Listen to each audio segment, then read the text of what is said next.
Have you ever stood in the pet store aisle, completely frozen, staring at a wall of 50 different colorful bags, genuinely not knowing which one is actually good for your dog?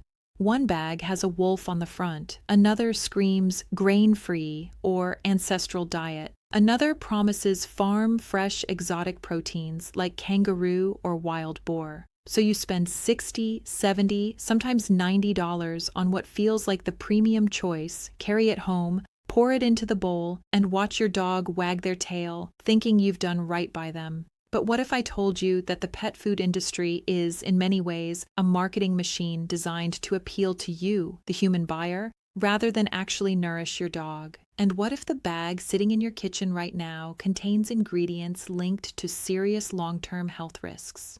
Hi everyone, I'm Dr. Sarah Peterson, your neighborhood veterinarian. Today, we're doing a real deep dive into dog food, what to genuinely avoid, the surprisingly dangerous trend that's been quietly sending healthy dogs into heart failure, the home habits that silently undermine even a great diet, and what the criteria for a truly trustworthy food actually look like.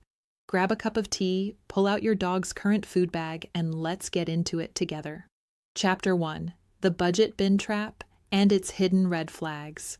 Let's start honestly. Everyone has a budget, times are genuinely tough for a lot of families, and a fed dog is a loved dog. Please never feel guilty for feeding your dog what you can currently afford. But if we're talking strictly about what tends to support long-term health and longevity, there are some specific red flags worth knowing when it comes to the lowest price point products on the shelf. Red flag number 1 is unnamed meat sources. Ingredients on a pet food bag are listed by weight, just like human food. In lower budget products, you'll often see terms like meat meal or poultry byproduct without any specific animal named. When a source is unnamed like this, regulations allow manufacturers to use whatever rendered animal ingredients happen to be cheapest at that moment, which can vary frequently. That unpredictable rotation of protein sources can be surprisingly hard on a dog's digestive system over time. A more trustworthy label will always name the animal specifically, such as chicken meal or beef. Red flag number 2 is artificial dyes. If your dog's food looks like colorful breakfast cereal with bright red, yellow, and green pieces, that's worth pausing on. Dogs are colorblind and have no preference for a neon red kibble over a brown one. Those colors are added purely for the human looking at the bag, to create the visual impression of fresh meat or vegetables. These synthetic dyes serve no nutritional purpose and are worth avoiding simply because there's no good reason for them to be there at all. Red flag number 3 is synthetic chemical preservatives. To give certain kibbles a shelf life that stretches across months in a warehouse, some manufacturers rely on chemical preservatives like BHA, BHT, or ethoxyquin. These have been a subject of ongoing concern in veterinary nutrition circles for years. What you want to see instead is natural preservation with something like mixed tocopherols, which is essentially just the scientific term for vitamin E.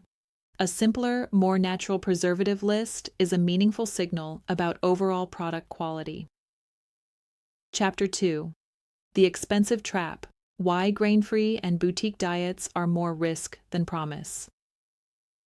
This is the part of the conversation that genuinely breaks my heart because it involves pet parents spending the most money with the best intentions and unknowingly creating real risk. I'm talking about what veterinary cardiologists now commonly call BEG diets, standing for boutique brands, exotic proteins, and grain-free formulas. A few years ago, veterinary cardiologists began noticing a sharp, alarming increase in a specific type of heart disease in dogs called dilated cardiomyopathy, or DCM. What made this so unsettling was that it was showing up in breeds not historically prone to it, and in relatively young, otherwise healthy dogs.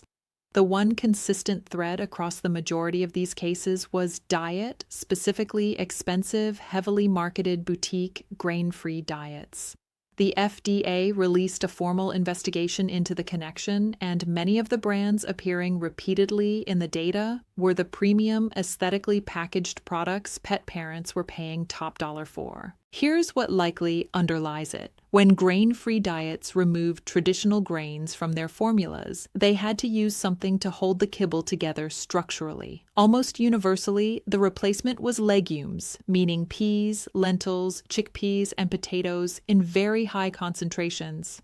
Veterinary cardiologists now increasingly suspect that this heavy legume load may interfere with a dog's ability to produce or properly use taurine, an amino acid that is essential for healthy heart muscle function. When taurine support falters over time, the heart can enlarge, its walls can thin, and eventually it can fail. The second layer of the BEG concern is exotic proteins. Kangaroo, wild boar, alligator, bison, these sound extraordinarily premium, and they command premium prices. But here's the veterinary reality. Most domestic dogs don't need these proteins, and the boutique companies formulating these diets rarely conduct the kind of long-term safety research needed to understand how these proteins interact with other nutrients once cooked into a kibble format. Unless a specific veterinarian has prescribed a novel protein diet for a genuinely diagnosed condition like inflammatory bowel disease or a confirmed meat allergy, the exotic protein trend is largely expensive marketing without meaningful health benefit behind it.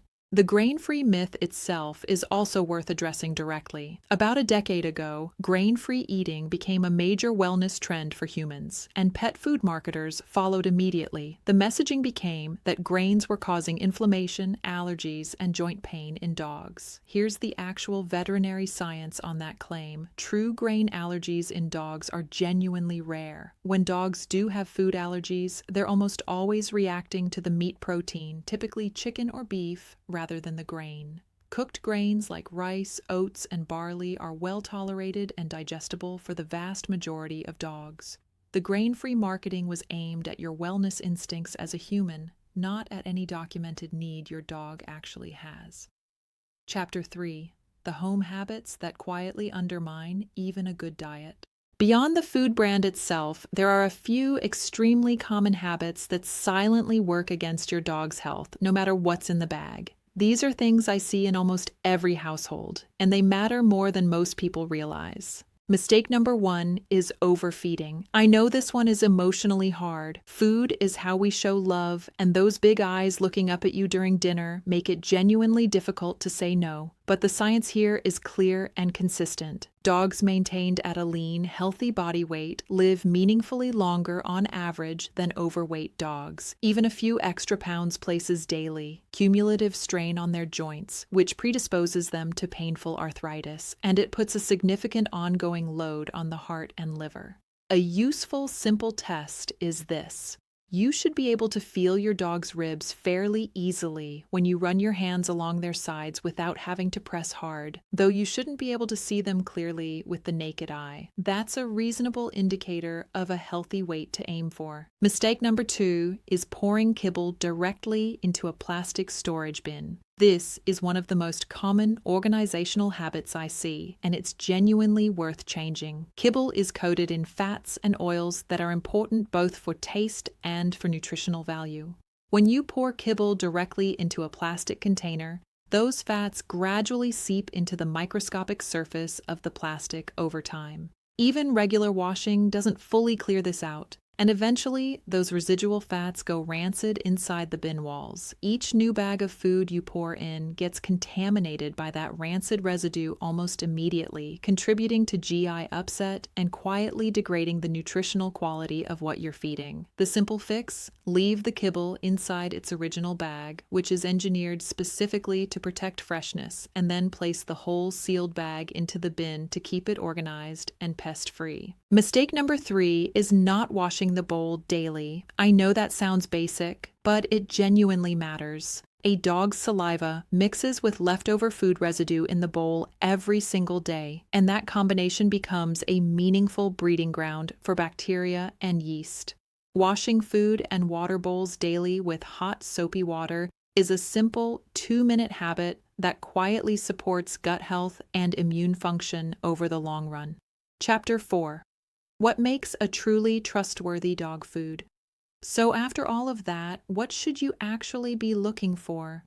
When veterinary professionals are asked this question, the answer consistently comes back to a few specific criteria rather than flashy packaging or trendy ingredients. The first criterion is a full-time, board-certified veterinary nutritionist on staff. Most boutique brands simply don't have one. Many use freelance recipe developers whose goal is creating something that sounds appealing on the label, not conducting ongoing nutritional research. The brands that genuinely invest in animal health employ dedicated teams of veterinary scientists and PhD nutritionists whose full-time work is studying how ingredients interact in a dog's body over time. The second, and arguably most important criterion, is real feeding trials. Any manufacturer can build a formula on a computer spreadsheet, calculate the nutrient ratios, print a bag, and label it as meeting nutritional guidelines. But a spreadsheet is not a living dog.